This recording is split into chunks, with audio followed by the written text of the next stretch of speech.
Welcome back to another monthly recap. In today's video, I'm going to be going over every single album that I listened to in May. First off, I listened to Number One Angel by Charli XCX. I definitely enjoy the more experimental / hyperpop side of Charli, but there's also something to be said about the simplistic fun that this album brings. And while this isn't as boundary pushing as some of her later records, I can imagine the breath of fresh air that this was in 2017. The second half is a dip in quality, but there's an explosive and anthem-like quality to a lot of the tracks in the first half that definitely makes it a worthwhile listen. Then I listened to The Tortured Poets Department by Taylor Swift. I felt this way for a while, but it became really apparent with this album, and that's that Taylor needs to start working with producers that offer something just more exciting and forward-thinking. The production here calls back to the 80s, but often the worst and cheesiest aspects of that era, resulting in some extremely sleepy sonic palettes. I don't think the writing is as bad as people are making it seem. Are there some cringy moments? Sure, but for the most part, it's pretty standard Taylor Swift songwriting. Then I listened to Apostrophe by Frank Zappa. For a genre that's typically taken so seriously, it's a real treat to hear Zappa just speak utter nonsense on this album. He's kind of just yapping away, and I absolutely love it. Then I listened to James Blake's Self-Titled. What happens when a supremely skilled vocalist is paired with futuristic electronic production? You get a record that feels singular and unique, but through its restraint and minimalism also delivers on its emotional themes and feels deeply personal and tender. Blake's vocals range from angelic to pained and gritty, and the cold and spacious production complements his vocals in a really unorthodox way. Then I listened to Blonde Redhead's Self-Titled. There's something about the vocals with a lot of this 90s alternative rock that I just can't get into. The compositions, riffs, and guitar tones are really great here,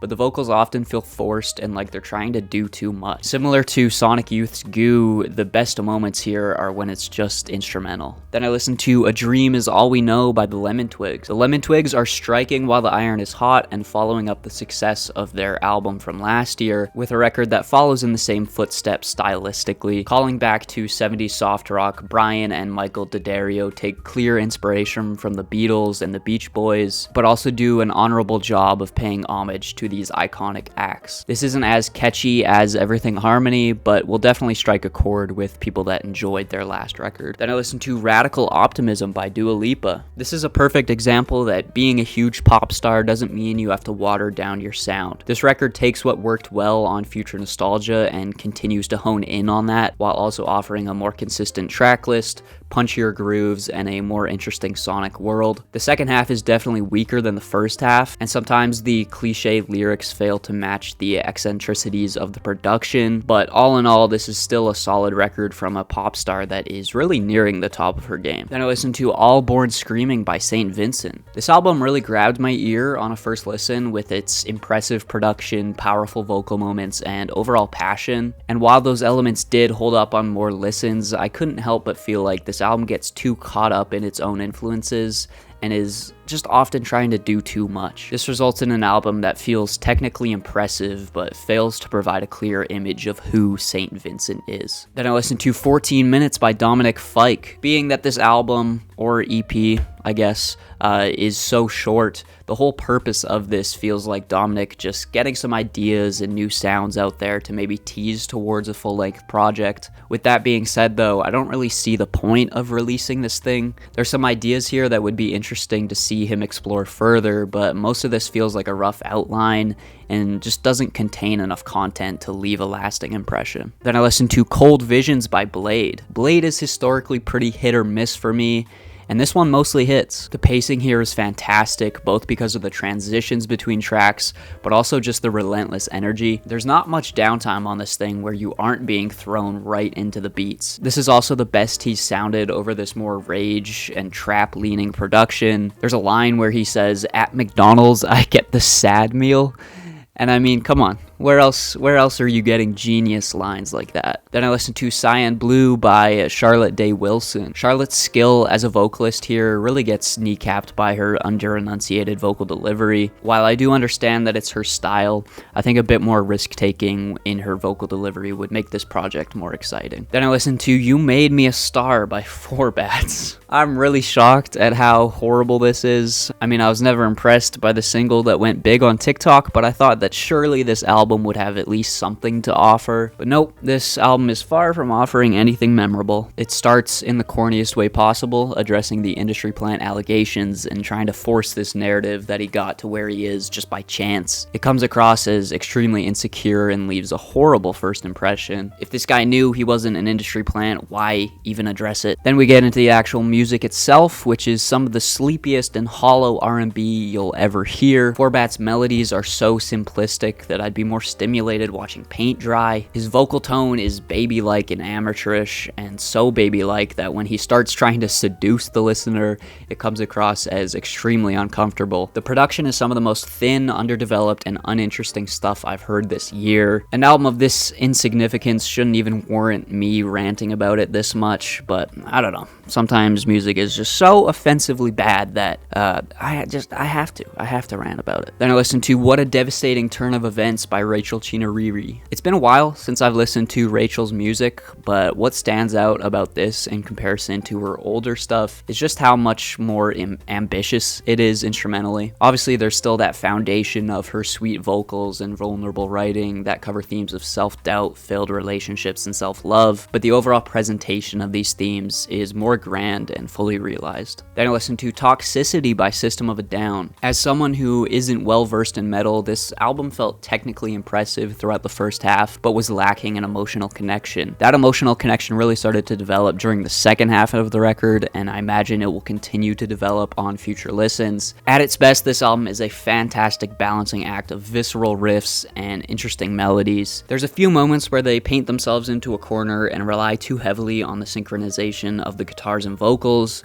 but that's the exception to the rule. Overall, this is a really well-produced, direct, and hard-hitting record with a lot to say lyrically. Then I listened to You Won't Go Before You're Supposed To by Knocked Loose. There's a fine line between screamed vocals that feel forced and corny and screamed vocals that are genuinely harrowing and visceral, and Brian Garris definitely reaches that level here. There's moments where the vocals are layered and create something that doesn't even sound human. It's impressive how just a guy can create sounds that are as ugly as they are while still remaining coherent. The industrial aspects work really well too. You obviously get the punch you in the face guitars that you expect on a hardcore record, but the spacey guitars, interesting percussion switch ups, and overall cinematic feeling makes this feel like more than something to just headbang to. Then I listened to Almighty So 2 by Chief Keef. This is genuinely some of the best production I've heard this year. There's a cinematic feel that Chief Keef brings to this trap genre that just works. I just wish his vocals matched the energy of these beats more often. There's times where his energy is great, but lots of the time it feels like he's just holding back. Then I listened to Hit Me Hard and Soft by Billie Eilish. This record feels like a fulfilling exercise in attempting to free yourself from industry pressure and expectations. The unconventional rollout, adventurous song structures that challenge current pop standards, and the admirable yet sometimes confusing genre switch-ups all culminate to create something that feels intimately cared for by both Billie and Phineas. That being said, this isn't without its issues. Some of the pacing feels disjointed, the climactic moments often don't hit as hard as they should, and Billie's more direct and straightforward writing doesn't match the otherworldly atmosphere established by the production. This is certainly my favorite album from Billie, and I think the vocals here are consistently stellar, but the execution of ideas I think could have been more well thought out. Then I listened to Lives Outgrown by Beth Gibbons. I mean, this album is just begging me to love it. There's touches of Radiohead, Swans, Sufjan Stevens, and then you take Beth Gibbons' haunting vocal presence that she established with Portishead, and you pair it with this more folk-leaning production, and you just get something that's really one of a kind. There's a lot of beauty to this album, but it's really the looming sense of gloom that really grabs my ear. Then I listened to Come Get It by Rick James. Rick James definitely has a lot to offer when it comes to personality. A lot of the funk of this era ends up sounding very homogenized to my ear,